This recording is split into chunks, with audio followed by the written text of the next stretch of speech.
राधे राधे दोस्तों, जय श्री कृष्णा। मैं दुर्गेश आपका अपने चैनल अमृत कथा में आपका स्वागत करती हूँ। अगर आप हमारे चैनल पर नए हैं तो हमारे चैनल को सब्सक्राइब करके बेल आइकन बटन प्रेस कर दीजिए, जिससे कि हमारी वीडियो की आने वाली नोटिफिकेशन आपको सबसे पहले मिल सके। मंगलवार व्रत कथा। हनुमान जी को पराक्रम, बल, सेवा और भक्ति के आदर्श देवता माने जाते हैं। इसी वजह से पुराणों में हनुमान जी को सकल गुणा निधान भी कहा गया है। गोस्वामी तुलसीदास ने भी लिखा है कि चारों जुग प्रताप तुम्हारा है, प्रसिद्ध जगत उजियारा। इस चौपाई का अर्थ है कि हनुमान जी इकलौते ऐसे देवता हैं जो हर युग में किसी न किसी रूप गुणों के साथ जगत के लिए संकट मोचक बनकर मौजूद रहेंगे। शास्त्रों में कहा गया है कि हनुमान जी की सेवा करने और उनका व्रत रखने से उनकी विशेष कृपा अपने भक्तों पर बनी रहती है। जानिए मंगलवार की व्रत कथा और पूजन विधि। व्रत करने के लाभ। ज्योतिष शास्त्र के अनुसार हनुमान जी का व्रत करने से कुंडली में मौजूद सभी ग्रह शांत हो जाते हैं और उनकी असीम कृपा प्राप्त होती है। अपने भक्तों पर आने वाले हर संकट को हनुमान जी दूर करते हैं। संतान प्राप्ति के लिए हनुमान जी का व्रत फलदायी माना जाता है। इस व्रत को करने से भूत प्रेत और काली शक्तियों का प्रभाव नहीं पड़ता है। मंगलवार का व्रत करने से सम्मान, साहस और पुरुषार्थ बढ़ता है। हनुमान जी का व्रत लगातार 21 मंगलवार करना चाहिए। मंगलवार के दिन ब्रह्म मुहूर्त में उठकर स्नान वगैरह से निवृत्त होकर सबसे पहले हनुमान जी का ध्यान करें और व्रत का संकल्प करें। इसके बाद ईशान कोण की दिशा उत्तर पूर्व कोने में किसी एकांत स्थान पर हनुमान जी की मूर्ति या तस्वीर स्थापित करें। फिर गंगा जल के छींटे देकर उनका लाल कपड़ा धारण कराएं। फिर पुष्प, रोली और अक्षत के छींटे दें। इसके बाद चमेली के तेल का दीपक जलाएं और तेल की कुछ छींटें मूर्ति या तस्वीर पर डालें। इसके बाद हनुमान जी को फूल अर्पित करें और अक्षत व फूल हाथ में रखकर उनकी कथा सुनें और हनुमान चालीसा और सुंदरकांड का भी पाठ करें। इसके बाद आप भोग लगाएं और अपनी मनोकामना बाबा से कहें और प्रसाद सभी में वितरण कर दें।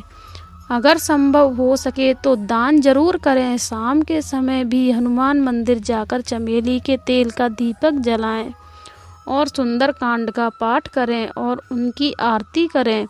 21 मंगलवार के व्रत होने के बाद 22वें मंगलवार को विधि विधान से बजरंगबली का पूजा और कर उन्हें चोला चढ़ाएं। इसके बाद 21 ब्राह्मणों को बुलाकर उन्हें भोजन कराएं और क्षमता अनुसार दान दक्षिणा दें। हनुमान मंगलवार व्रत कथा। एक समय की बात है, एक ब्राह्मण दंपति प्रेम भाव से साथ साथ रहते थे, लेकिन उनकी कोई संतान न होने के कारण दुखी रहते थे। ब्राह्मण हर मंगलवार के वन जाकर हनुमान जी की पूजा करने जाता था और संतान की कामना करता था। ब्राह्मण की पत्नी भी हनुमान जी की बहुत बड़ी भक्त थी और मंगलवार का व्रत रखती थी। वह हमेशा मंगलवार के दिन हनुमान जी का भोग लगाकर भी भोजन करती थी। एक बार व्रत के दिन ब्राह्मणी भोजन नहीं बना पाई, जिससे हनुमान जी का भोग नहीं लग सका। तब उसने प्रण किया कि वह अगले मंगलवार को हनुमान जी को भोग लगाकर ही भोजन करेगी। वह 6 दिन तक भूखी प्यासी रही और मंगलवार के दिन व्रत के दौरान बेहोश हो गई।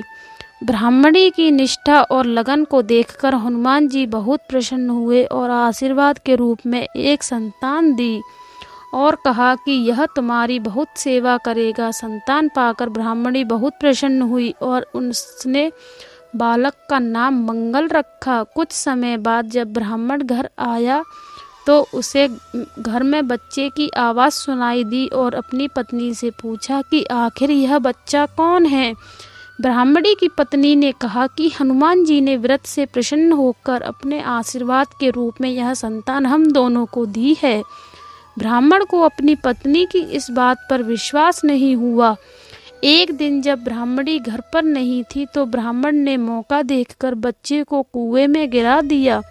जब ब्राह्मणी घर लौटी तो उसने मंगल के बारे में पूछा। तभी पीछे से मंगल मुस्कुराकर आ गया और ब्राह्मण बच्चे को देखकर आश्चर्यचकित रह गया। रात को हनुमान जी ने ब्राह्मण को सपने में दर्शन दिए और बताया कि यह संतान तुम्हारी है। ब्राह्मण सत्य जानकर बहुत खुश हुआ। इसके बाद ब्राह्मण दंपति प्रत्येक मंगलवार को व्रत रखने लगे। शास्त्रों के अनुसार जो भी मनुष्य मंगलवार व्रत और कथा पढ़ता या सुनता है उसे हनुमान जी की विशेष कृपा प्राप्त होती है, उसके सभी कष्ट दूर होते हैं और हनुमान जी की दया के पात्र बनते हैं। अगर आपको हमारी वीडियो पसंद आई हो तो हमारे चैनल को सब्सक्राइब करके बेल आइकन बटन प्रेस कर दीजिए, जिससे कि हमारी आने वाली वीडियो की नोटिफिकेशन आपको सबसे पहले मिल सके।